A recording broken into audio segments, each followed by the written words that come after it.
क'क्राझारनि मानसिफ्रा दिनै हाखौ रेजिस्टार खालामना मियादि फाट्टा खालामना लानो रोङाखै लासि बाथ्रा थांना थानायनि मोन्थाय होननायखौ जोंनि बर' फिसाफ्रा दाबो साननो रोङाखै गासैखौबो जों अननायनि गेजेरजों हाखौ राननानै होनो नागिरदों आरो गोदान हादान सिफायनो फैयोब्ला बिनि सायाव जों एक्सन लानाय जागोन स्ट्रिक्टलि एक्सन आं नोंथांमोननि मिडियानि दिनै गेजेरजों दिनै मेसेजखौ होनाय जाबाय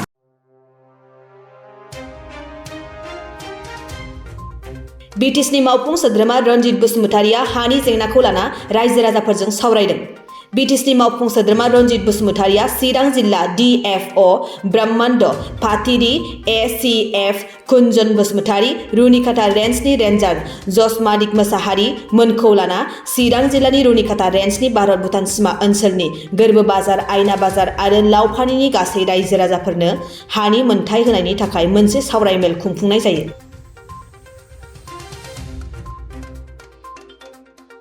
नि गुबै थांखिया जादों नैबे लावफानि आरो जोंनि गोबोरखि बिखा गोबोरखि बाजाराव गोबोरखि गोरबो हालामाव गोबां जायगानि बर'फोर जायफ्रा लेन्डलेस जानानै दङ बिथांमोना बेवहाय हा लानानै दंफैयो खिन्थु एज पार दा नर्म्स FRCनि आयेन बायदियै बे हालामावहाय थानो हाया खिन्थु दिनै जोंनि बर' फिसाफ्रा ओरैबायदि आलाय सिलाय जाबाय गासैबो आलाय सिलाय जानाय बे हालामनि बे एरियानि स्पेसियेलि बे चिरांनि बे लावफानि आरो जोंनि गोबोरखि बाजार हालामनि गोबोरखि गोरबो हालामनि मानसिफोरखौ ज' खालामनानै गुबुन फरेस्ट एरियायावहाय जों रावखौबो दोनालासिनो फरेस्टखौबो जोंनो बासायगोन बे फरेस्टखौ गायनायनि थाखाय जोंहा गभर्नमेन्टआ मोनसे प्लान लादों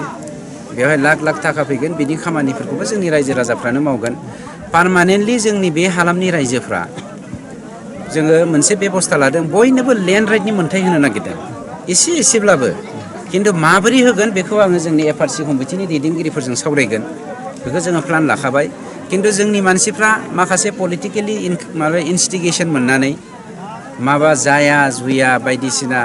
नागारा नुगारा होननाय बे माने एखे माने मा होनगोन सासे गोरलै मानसिनि राव खिन्थु गावनि फिसाफोरखौ गावनि हारिखौ इयुनाव जुदि मोजां खालामनो नागिरदोंबा हानि मोन्थाया नांथारगोन हानि मोन्थायनिफ्राय जानगारना थानाय माने बिस्रा गावनि इयुना जोबनाय जों आंहा जेबो जाया बेक्तिगत भाबै आं रनजित बसुमतारि हिसाबै थागोन मानसि हिसाबै खिन्थु आंनि हारिया जोंनि हारिया लस दङ बेखौसो जों साननो गोनां जादों बेनिखायनो बे हालामनि मानसिफोरखौ बोरै हानि मोन्थाय होगोन बेनि थाखाय जोङो स्टाडि खालामनो सावरायनो रायजोफोरजों फैदों गोबां मानसिफ्रा नंगौ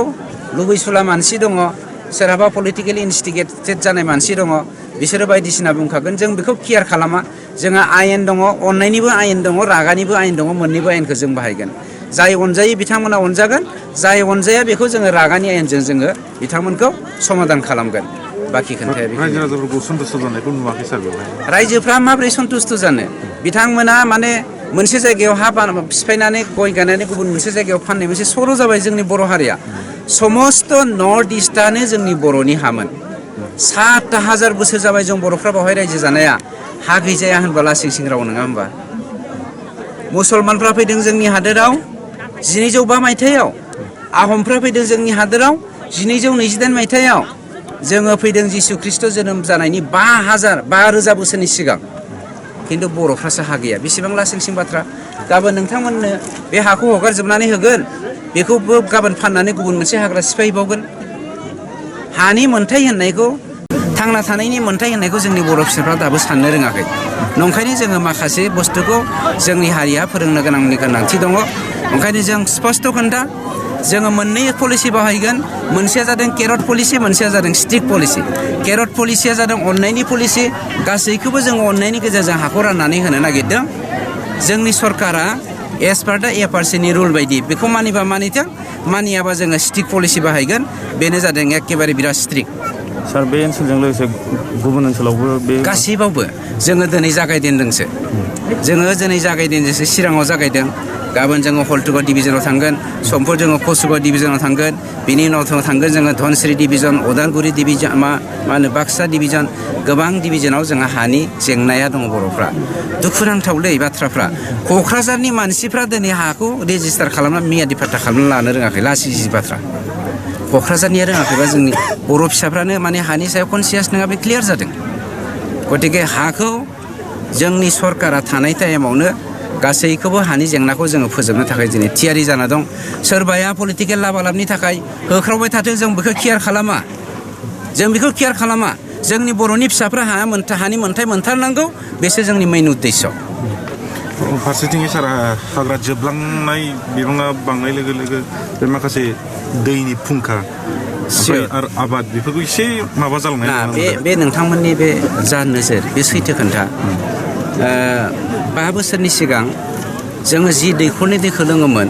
देग्लायनि दिनाव बे दैखरनि रिङा 6 फुट गोजौआव गाहायाव थांनानै दा दैया रानलांदों। थामहिनबा दंफां लाइफां दाननायनि थाखाय जोङो जोंनि जा खेथि मावनाय, दै लोंनाय बेफोरबायदि माखासे जेंनाखौ जानो गोनां जादों। खिन्थु जा सिफायखाबाय बिनिफ्राय जों आरो गोदानै सिफायनो होलिया। बेवहाय गाबख्रावबाबो जों निमाहा होआ। गाबोन सबनियानिफ्राय नैबेवहाय केम्प थागोन, बेवहाय सोरबा हादान सिफायनो फैनायखौ जों गनायनो हाया। बाउन्डारिनि बेब'स्था लागोन नामा? बाउन्डारिनि बेब'स्था जों खालामखाबाय अलरेडि। बे बाउन्डारि बायदिनो जों मानसिफोरखौ थानो होगोन, बेवहायनो राननो होगोन, आरो गोदान हादान सिफायनो फैयोब्ला बिनि सायाव जों एक्सन लानाय जागोन। स्ट्रिक्टलि एक्सन आं नोंथांमोननि मिडियानि गेजेरजों दिनै मेसेजखौ होनाय जाबाय।